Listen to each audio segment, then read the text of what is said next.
Coming up on this episode of Nintendo Cartridge Society, let's put Link in that Tingle costume. It's dangerous to go alone, so the Nintendo Cartridge Society goes with you.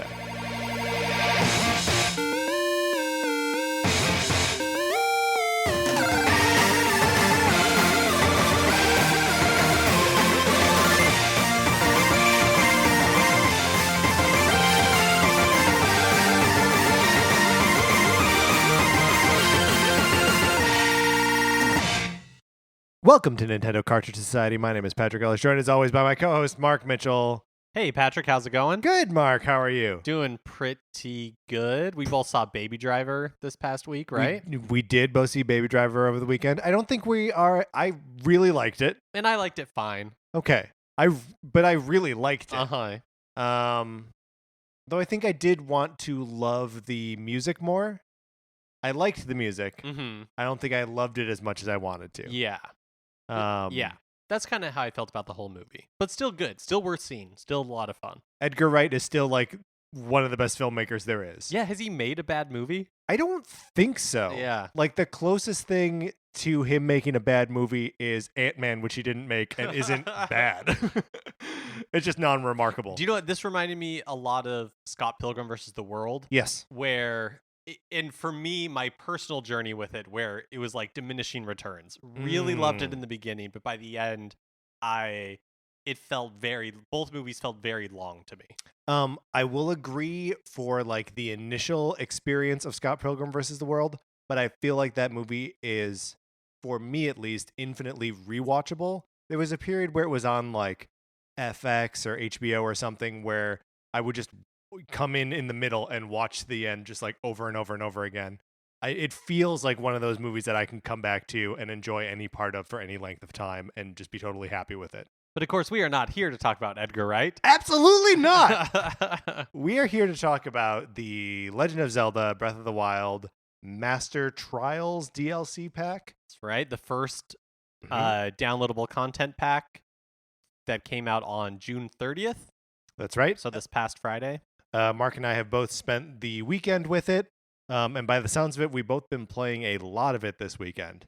So Mark and I are both in, Breath of the Wild Endgame. So I think we'll probably be talking, if Breath of the Wild spoilers come out of this, then they come out of it. And you've been warned, but we're not going to go out of our way to do it. So when you first booted up the DLC or the game with DLC in it, what was your order of operation? So I guess let's talk about what the DLC has real fast. It has some new masks and costumes that are available from the moment you download it and boot it up. Right. And it's like three categories, right? Like costumes and items. Well, yeah, like armor, I guess. Yeah.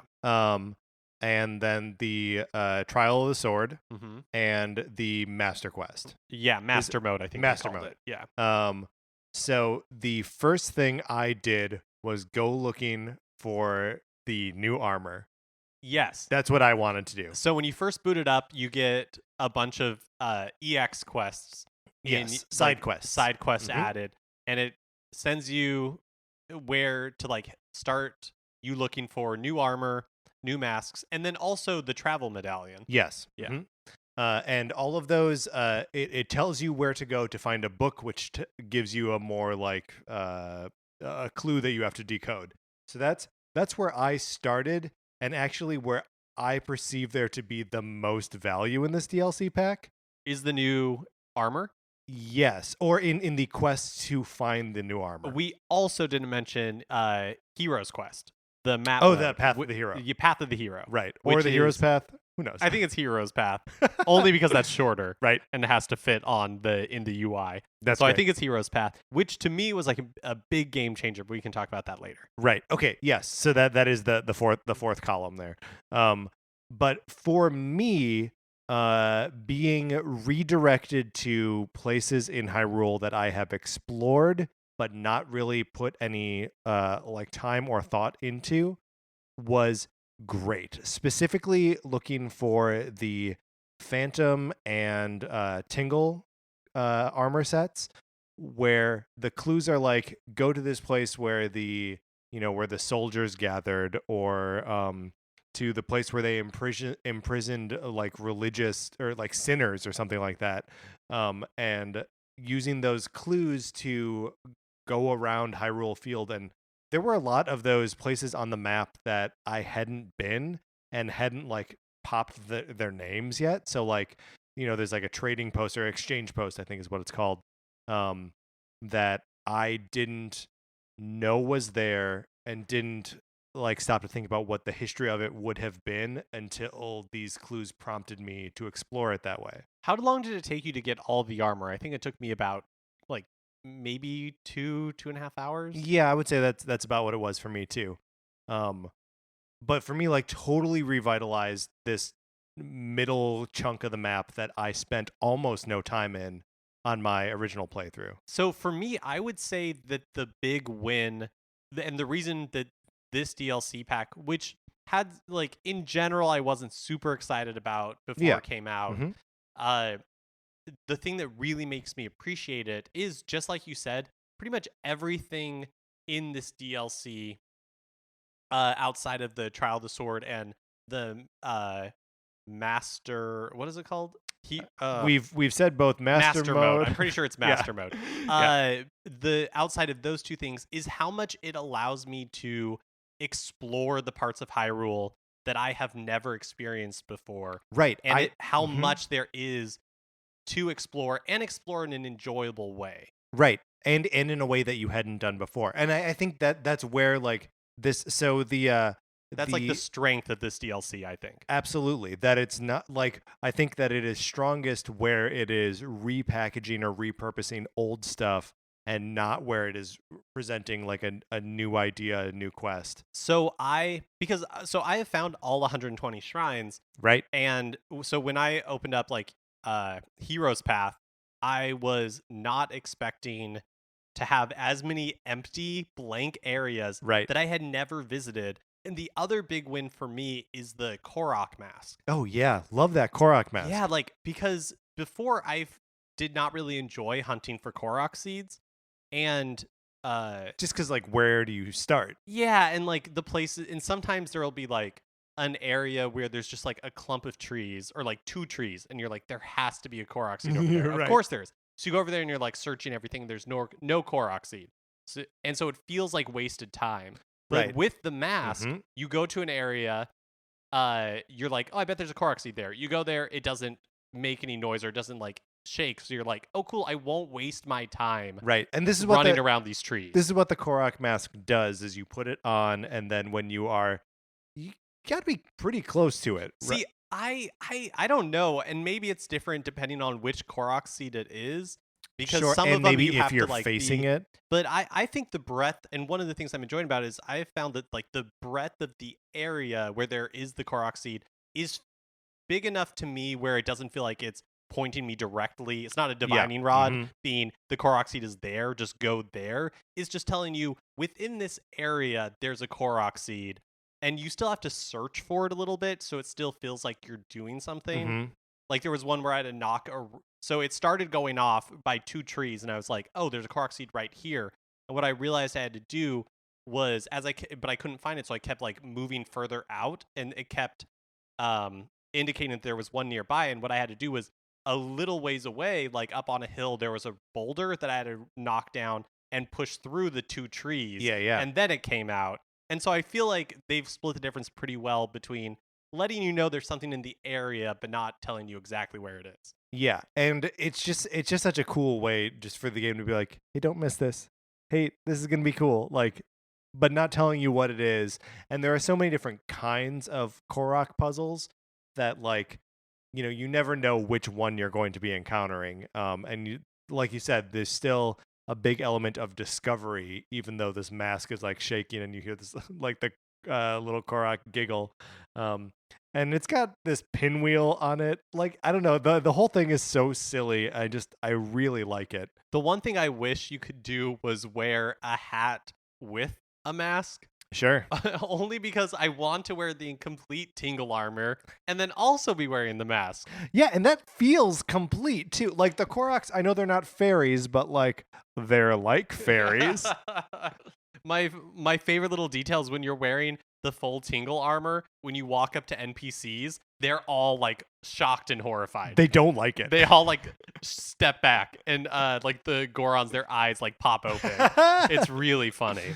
I was wearing it to Hetsu, the Korok, who you trade all of the Korok seeds. You trade them in with him, and he upgrades your inventory slots. And he like recoils entirely, like pulls his maracas up to his face.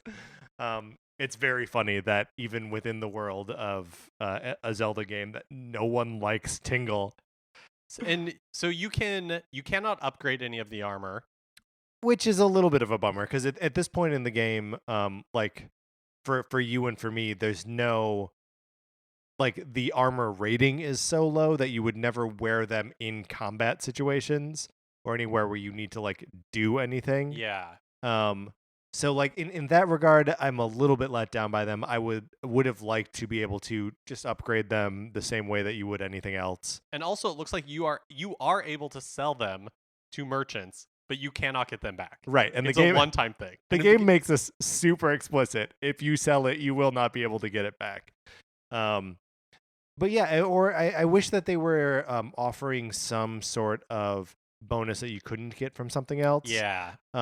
Like the Tingle armor has like night speed up, and like the Sheikah armor will already do that, as will the Dark Link armor, and you know, the Midna mask is like a Guardian resist, which is okay, but like the Ancient armor already does that, and there's the Diamond Circlet, all of which can be leveled up, and her mask cannot. Majora's mask just is kind of like a combo mask from all the other monster masks you can get from that dude who sells masks in exchange for monster parts. Right.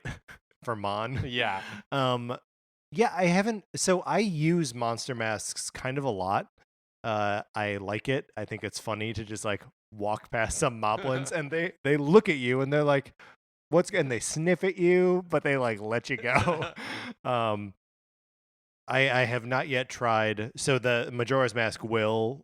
Yeah, it doesn't do it for Lionels, but it does it for like moblins and stuff. Lionels are only momentarily convinced by the Lionel mask. Well, you got really close to one. I saw you posted a screenshot. Yep. Well, and I had another screenshot that I ended up not posting of him like pulling out his spear and deciding that I was not one of him. But yeah, you can get right up next to them and like they'll like puff their chest out and you puffed your chest out. And yeah, the what you know that the game has run afoul when it just like lets out this huge roar, like it tilts its neck back. It's like, then you know you're done. But I do wish that all like Majora's Mask and like the Midna Mask, like it's kind of a letdown that they don't do anything new or fun. Yeah. And like I don't even need it to be something too functional, just something different. Yeah, absolutely. And I don't even necessarily know what that would be. Like if maybe the Wolf Link amiibo would get like some bonuses when you're wearing the Midna mask or something. Because what does the Phantom armor do? Is it just attack up or something like that? I think it's another thing like that is commonplace enough that I'm like, okay, well I can't upgrade it, so it's always going to be, each piece is going to be 7 armor or whatever. And like all of my upgraded armor is 20 or 24. What's the point of wearing those?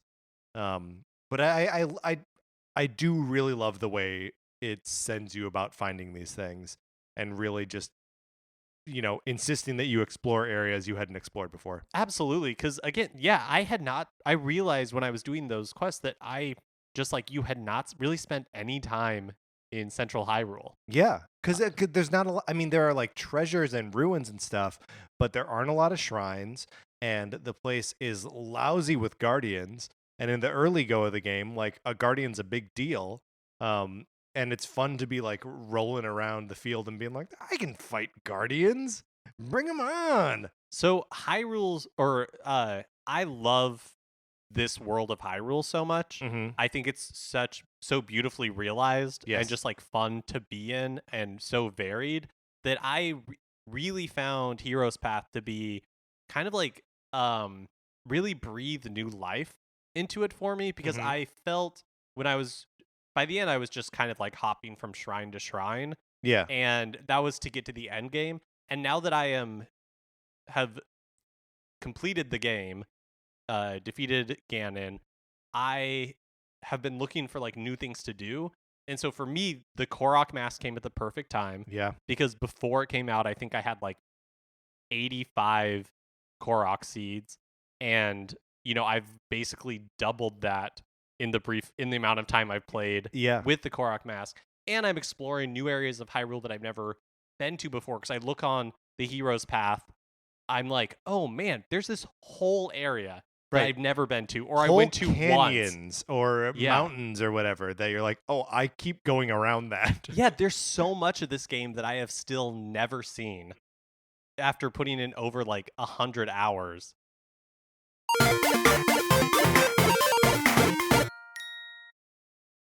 All right, pardon that brief interruption there. We had some technical difficulties. We are picking this conversation up the next day.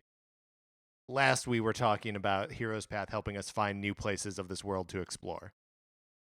Have you been using Hero's Path?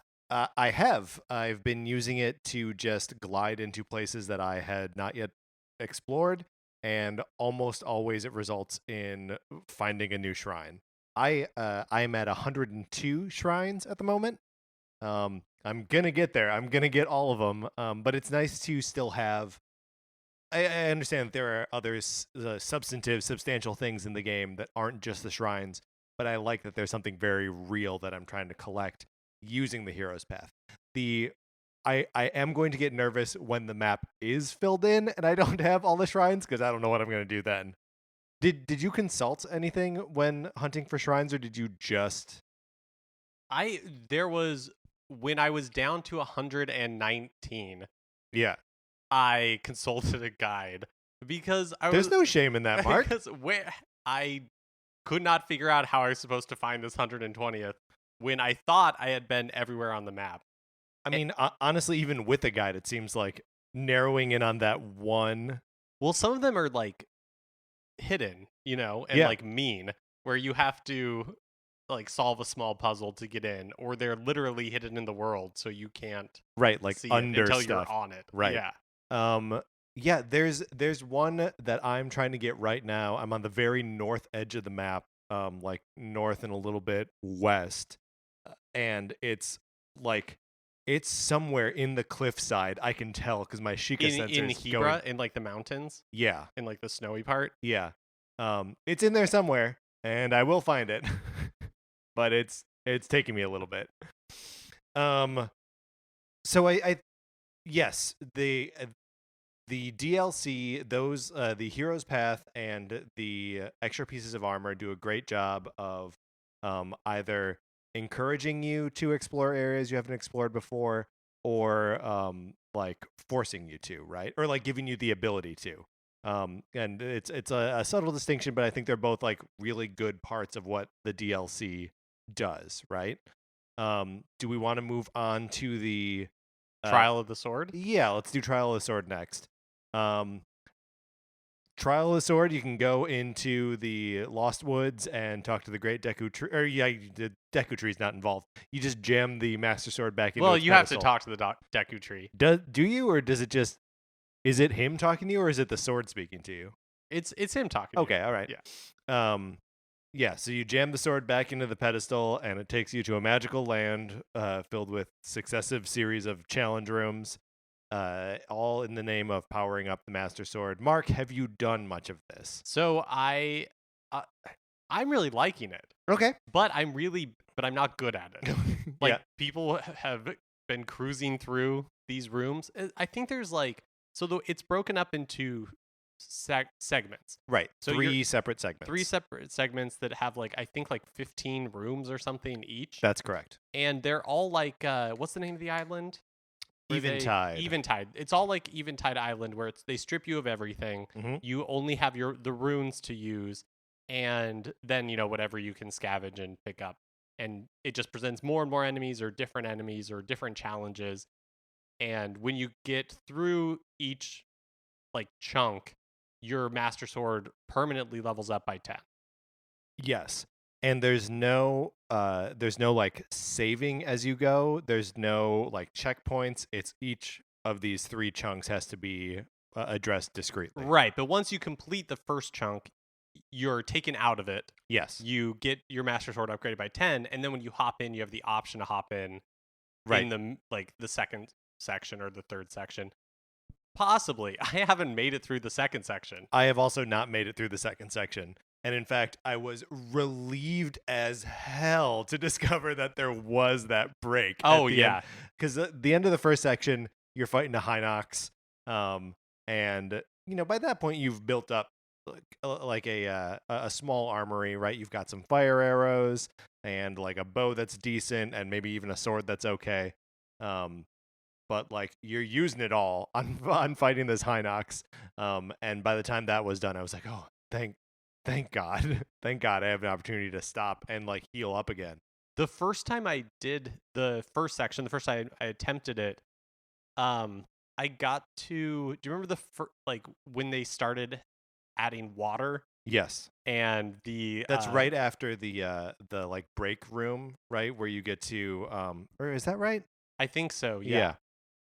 And I got to that point and I was being like too precious with resources. Mm-hmm. Like I was using the weapons that were too low level because I was worried about using something that I would need later. Yeah. And it's more forgiving than that. So I started using my like higher level weapons and it was fine. Yeah. And it made it much easier than when I was like really trying to conserve, especially because there is that break, that forced break after the first time you do it. There's no reason to save your best weapons in that first chunk because you're going to get kicked out. It's kind of the whole game in microcosm. Like right now I've got a Lionel sword that has an attack not in the but in the actual game. I have a Lionel sword with an attack power of 93 and I love it so much. I never use it. I like pull it out and swing it once and I'm like, okay, I don't want to damage it. And I feel like the same sort of like fear of scarcity applies to the Trial of the Sword. And I was being real, like I was blowing up every tree with bombs. I was blowing. Gotta get those acorns, baby. Acorns, the wood. I would cook the wood. Like you can do. What benefit is there of cooking wood? What you happens? get like a quarter of a heart. Oh, really? Yeah. It's just like a sweet cedar or something? No, it's gross. It's like it's like you're not supposed to eat this. Okay. But you can get something from it. So how far did you get into? So the first one is pretty standard. You're in a lot of like foresty areas. There is some like water. Mm-hmm. Well, those are pretty well segregated, right? Right. The first is like forest, and there's a lot of like moblins and the big ones. Yeah, I can't remember what they're called. Whatever they're called. They kind of look like Anubis. Yeah, and I just think of them as goblins and ogres, respectively. And so there's like that part, and there's also there's like a Moblin? a red. Moblin are the little ones, right? I thought those are bokoblins. Those are bokoblins and moblins. We're right. We got it there. We've played this game for over 100 hours. We know the names of the like 3 enemies in it. And the second half is more water-based and with those lizard guys running around. Another name we're not going to attempt. Lithalos or something like that? That's right. I don't know. Lizalfos? Yes, maybe? that sounds right. There we go. Yeah, and so that's the first like chunk of this thing. And in the second chunk, I've only really played the wind tunnel area of it. Yeah, so how I got to the first like basically the halfway point, the mini boss, which is a guardian, and I don't know how to do it. I don't know how to kill it. Geez, that's tough. Did you pick up any bananas earlier in the thing to like give yourself an attack boost? That not enough, and there's no chance for me to cook it. Or I guess I could. Isn't there a oh yeah, but yeah, you're right. Before that, yeah, I don't know. It's a great mystery. Great mystery. Clearly, it's not that hard because tons of people have completed it, and tons of people completed it like the day that it came out. Oh yeah, I mean, I saw someone speedrunning the whole thing at like an hour 19, and just the same weekend it came out. So thank you, speedrunning community, for making me feel like I'm no good at this game I played for 120 hours. So I'm enjoying the challenge of Trial of the Sword. I think one thing that I will have to improve at in order to, like, I can't even imagine what the third one is like. Right. Like if you have to face like a Lionel or something. Mm-hmm. So I think one thing I'll have to get better at in general, and one thing that I haven't really done in the base game itself, is learn the combat techniques. Sure. Well, Like and it's parrying and leaping and like all the bonuses that come with that kind of stuff. right. Because there's something that I never did in the game, but I see people who are good at it when they're streaming like do it all the time, where they will cartwheel backwards and then they get to do like a flurry attack. Oh yeah, you've never done the. I never do that. I never do that. That's just dodging at the right time. Yeah, I don't dodge. Okay. Well, yeah, you need to dodge, Mark. Well, I haven't so far. Mark, you need to dodge. Yeah, so this is where I do like I enjoy playing the Trial of the Sword, but it feels so disconnected from the rest of the game that I know I'm going in with a lot more health and stamina than I would have if I hadn't really put a lot of time and effort into making Link better. But it's a bummer to me that I'm not able to bring that, level 93 Lionel sword that I have. And like all the stuff I've collected, it feels so disconnected from the Link that I have running around Hyrule right now. So in that way, it feels like it's not a continuation of the journey I'm already on. Totally. And I mean, I don't think it is. It very much is just a, and that's my complaint, it very much is just its own separate like bonus mode for people who have put a lot of time in the game and are looking for more of a challenge, basically. That's how I'm feeling about Master Mode. Yes. I booted up Master Mode, really excited to give it a try. It's a little bit of a bummer to me. I guess it's actually like a moderate amount of a bummer to me that you have to start the game from square one. I'll upgrade to full on bummer. Like I had the same thought, like, oh, Master Mode is going to be great. It's going to be a new challenge running around Hyrule. Again, got that level 93 sword. I can't wait to like unleash on some gold Lionels and enemies everywhere. But you have to start from scratch. And I remember the beginning of the game being very hard.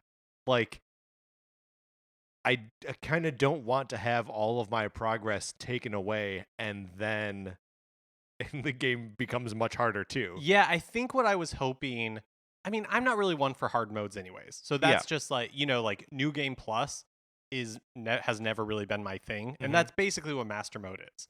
I think what I was hoping is that it would be basically like where your current progress is in the game. You can enable Master Mode and it starts like a branching save file.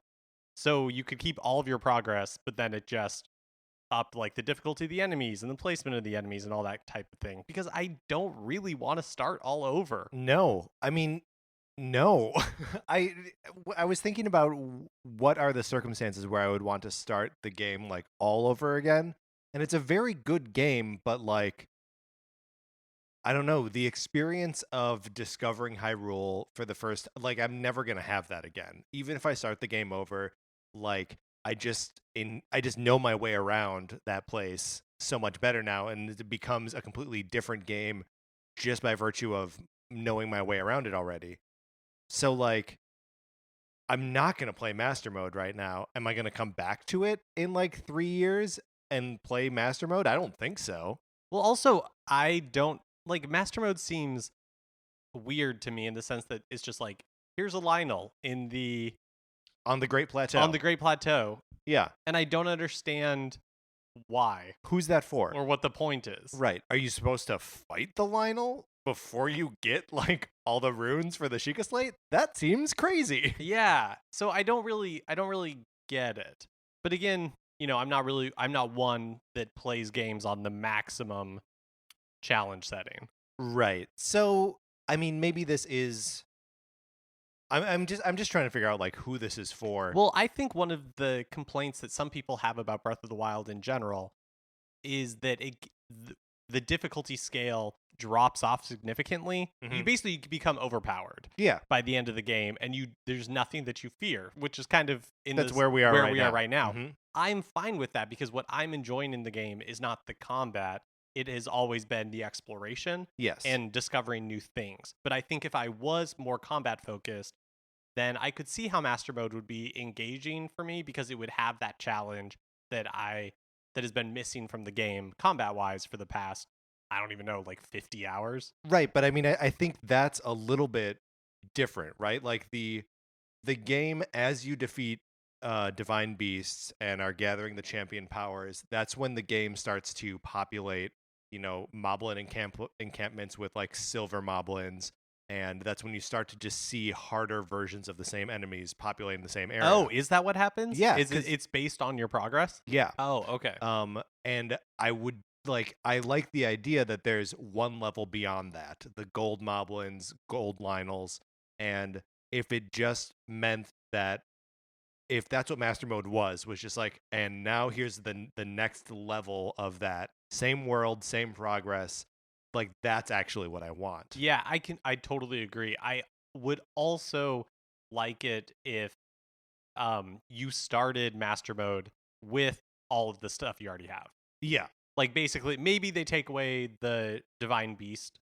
Sure, those powers, the powers you get, the champion's powers, but your weapons, your stamina, your hearts. Oh, stamina and hearts for sure, man. Armor. Yeah, it's just for me. It's too hard to go back to the beginning of the game and have to go through all the motions of everything in the beginning, including all the cutscenes, all the talking to the old man, which was amazing on the first playthrough. But I just want to get past all of that. Right. To the place where you're fighting all these hard enemies. But the other thing that doesn't totally make sense to me is that, like, it's populating the world with these super hard enemies, but that means that they have really good weapons. So, like, if you're fighting them, then you start to get really good weapons too. So, like, the difficulty curve, like, goes up at the same rate that, like, your weapon curve goes. So, like, I don't even know that it ends up being more difficult so much as it is just, like, weirdly sadistic. Well, right? There are some... I mean, in addition to the new weapons, there are the better weapons that you would get earlier on. There are other things like they just do more damage, and they also can self-heal. Yeah, that's right. So their health regenerates, and they are better at spotting you when you're approaching their camps. But again, these are all things that I would like to do. I would just like to do them with my current, like, character. Yeah, with your current Link, who's already got the tingle armor. Yeah. Why make me work for that tingle armor again? Yeah, exactly. You earned it and paid for it. But there's both. I'm assuming there's Trial of the Sword within Master Mode, right? Great question. I don't know. Well, that's the other thing is, like, even to get, like, the Master Sword in Master Mode, you'd have to get so many hearts. Yeah, you need at least 13 hearts to get the Master Sword. It's putting, like, another 100 hours into the game, which is appealing, I'm sure, for a lot of people, but is not how I want to engage with the game right now. Yeah, no, I totally agree with that. So it seems like we are all about the extra armor and the hero's path, all about that. We think the Trial of the Sword is fun, maybe a little weirdly disconnected, but fun. Yeah, I like Trial of the Sword. Like, I'm big on it. For me, it'll be a long-term goal that I'm going to keep working at. Right. It's like something that I wish to achieve rather than something that I was able to, like, blaze through. But I like that. That's like my Master Mode there. There you go. And Master Mode in general, we say to that one. Yeah.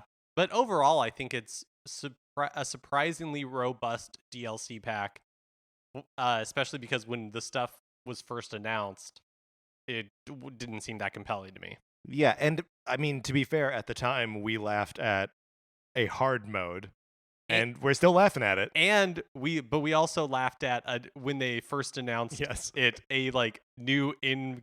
A new feature for the in-game map. A new feature for the in-game map. But it's a game changer. That turned out to be one of my, like, maybe my favorite thing in the DLC pack. Can we also talk about how cool it is that it presents your travel chronologically, so you can play it? I've done it accidentally where I just, like, push A and I start to see my path around the Great Plateau, and then I just watched it for a while to see like in like the early going like, what was I doing down there? Like what?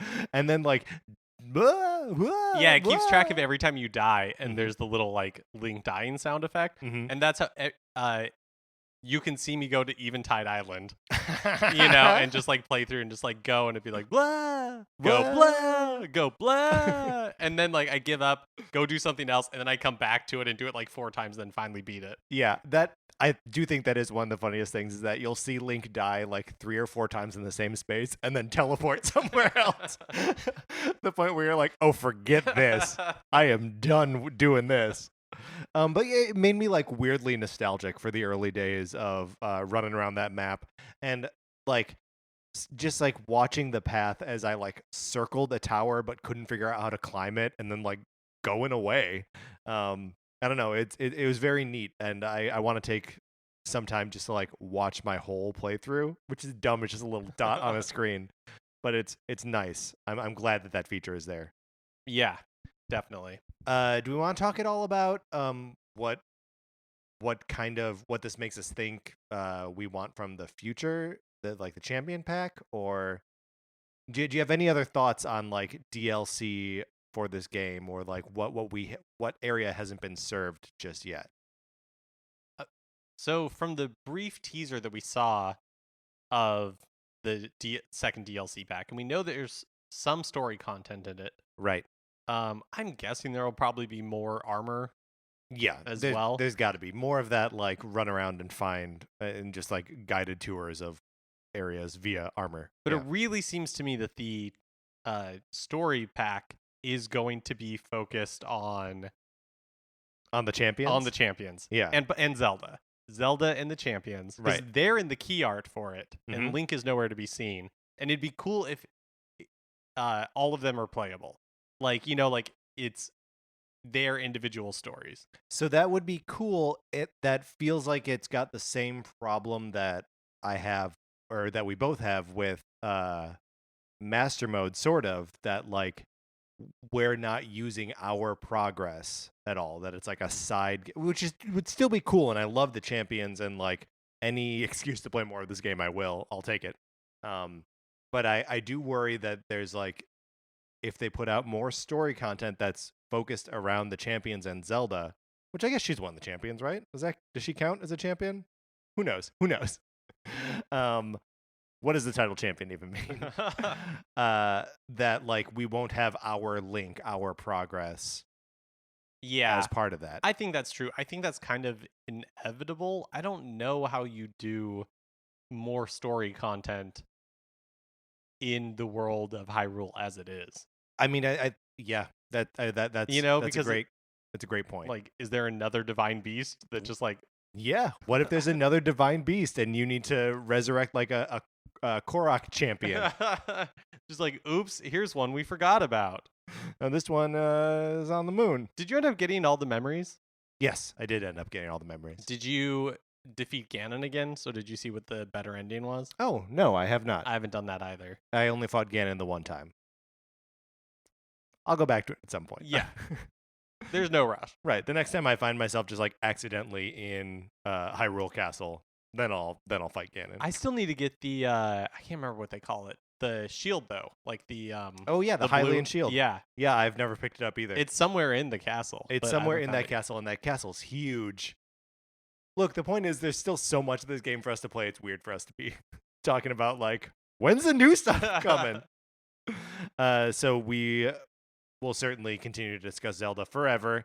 But let's move out of our conversation about the Master Trial. What is it? Help me. Master Trials? Master Trials. Master Trials.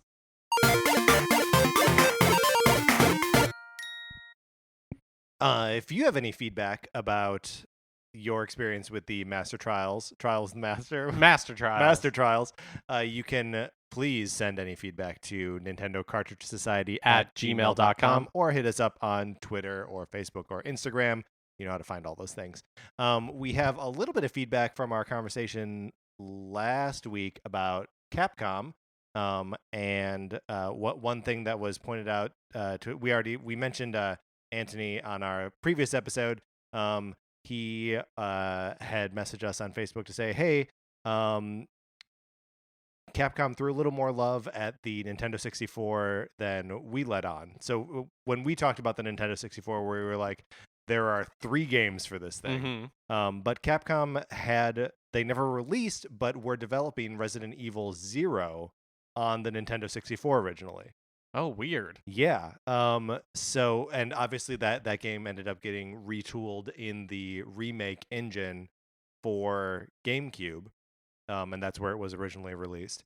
But yeah, that was they had that lined up to be a Nintendo 64 game, which is you can see like screenshots of it and like even video of it running on the Nintendo 64. It doesn't look great, but that would have been can you imagine if there was like an exclusive Nintendo 64 Resident Evil game that came out in like 1998 or whatever? Yeah, that would have been so weird. I mean, it was weird when it happened on the GameCube. Absolutely. Yeah, so strange. And then also on the same topic, Anthony brought up the Resident Evil Gaiden on Game Boy, which is just a Resident Evil game that I have not played. Mark? No, I've never played it either. Yeah. I think it's like Revelations where it takes place on a ship. Yes, it does take place on a ship. It's weird that they made a Game Boy game, right? Well, they were working on a Game Boy Color port of the original Resident Evil, I believe. Yeah. Like that surfaced a couple of years ago. So weird. Just put those zombie games on every system. Put them on everything. I also had reached out asking people what their favorite Capcom games on Nintendo platforms were. Cody Greff says DuckTales, first video game.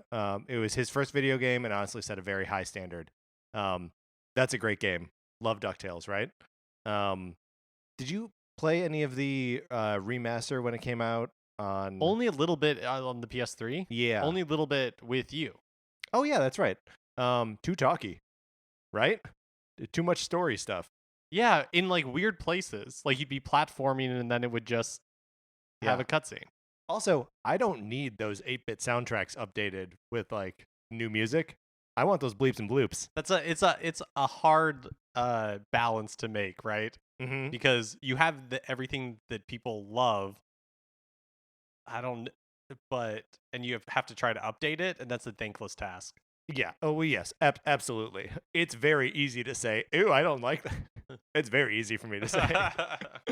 Alex SJ brought up Phoenix Wright and made a comment about it being loosely based on the Japanese court system, that the prosecution actually does have a little bit of a role in investigating crimes.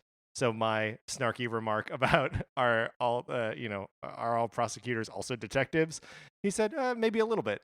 So that's a little bit of a debug to me on that one. And David Huey with no explanation just says Mega Man X. Good answer, man. Good answer. Mark, did you think of anything that we left out of, or any great Capcom games that we left out of our discussion? I feel like we were pretty thorough. I think we were pretty thorough. But we probably could have talked more about DuckTales. That's a very good game. Mm-hmm. But you really like the Game Boy version of it, right? It's the one I played the most. Right. All right, cool. If you have further feedback about Capcom and their games on Nintendo platforms, we'd love to hear it. NintendoCartridgeSociety at gmail.com. That's going to do it for this episode of the show. What do I say here, Mark? How do we end this show? Oh, yeah. I mean, we would love for you to subscribe to us on iTunes or we should be on all of your podcast apps. Wherever you get podcasts. Yeah, wherever you get podcasts. Wherever you're listening to this, we will right be now. there. That's right. So yeah, and follow us on Facebook, Twitter, Instagram, all that good stuff. You check out other shows on the What's a Creative Podcast Network. If you like Mark and Mine's opinions, we write about comic books on retconpunch.com. Olivia Duncan made our logo, and 8-Bit Betty with his beeps and bloops did our theme music. You can check it out by going to 8bitbetty.com or by listening to this music right now. For my co-host Mark Mitchell, this is Patrick Eller saying beeps and bloops. Thanks for listening.